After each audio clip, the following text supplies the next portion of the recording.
बहुत सी चीजें बताई हैं अग्नि पुराण में। भगवान कश्यप ने, महात्मा कश्यप ने दिति को और कुछ बहुत कुछ बताया।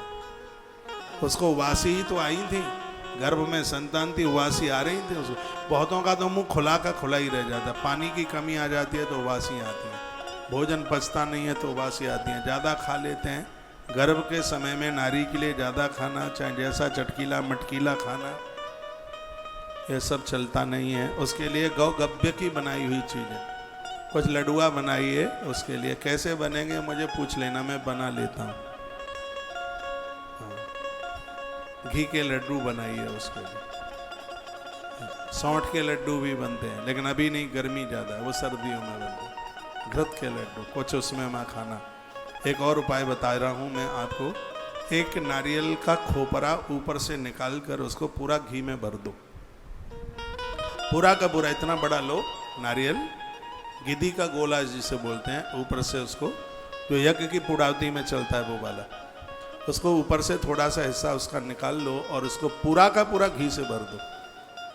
फिर उसको एक कोरी मटकी में रख दो, ऊपर से बंद कर दो उसको, कोरी मटकिया में उसको रखा रहने दो।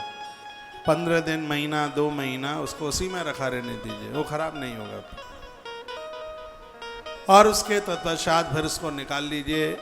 वह गिद्दी का गोला है, पूरा घी पी जाएगा। उसके छोटे छोटे टुकड़े कीजिए, या उसको ऐसे बारीकी से उसको क्या बोलेंगे, उसका चूरन टाइप का बन जाएगा। चिकना बहुत होगा, हो सकता है जिस पर घिसेंगे वो काम भी ना करे।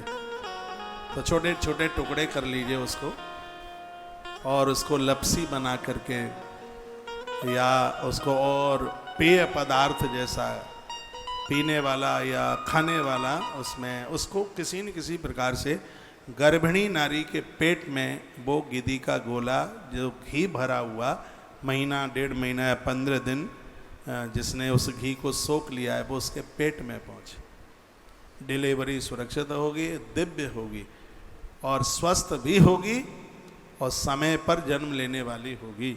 9 महीने के ऊपर जो बच्चे जन्म लेते हैं वो ज़्यादा बुद्धिमान होते हैं, उनका स्वास्थ्य भी बड़ा तंदुरुस्त होता है।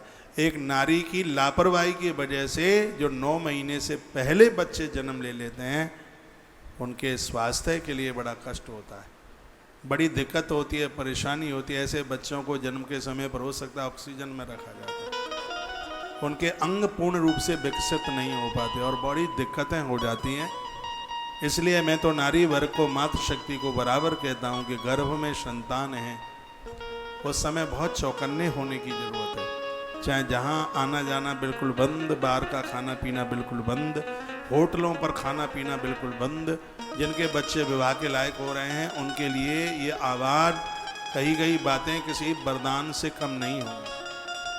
चंदन की लकड़ी मंगाइए, असली चंदन मंगाइए, और उसको तांबे के पात्र में डाल दीजिए, उसका पानी गर्भिणी नारी को पिलाइए। यह उसके लिए बड़ा स्वास्थ्य कारक है। उसको आप गव्य, गौ माता के पदार्थों से बनी हुई चीज़ें उसको ज़्यादा से ज़्यादा वह खिलाइए। उसकी चाय बंद कर दीजिए। हाँ, बच्चे को जन्म देने के बाद थोड़ा उसको आप दे देते हैं, क्योंकि ये चाय पीने वाली माताएं, उनकी छाती में दूध नहीं उतरता। जब दूध नहीं उतरता तब बच्चों को बाजारू बोतल लगानी पड़ती है, और ये बाजारू जो दूध बच्चों को पिलाया जाता है, इससे उनकी हाइट कम हो जाती है। हाइट बढ़ती ही कहाँ है?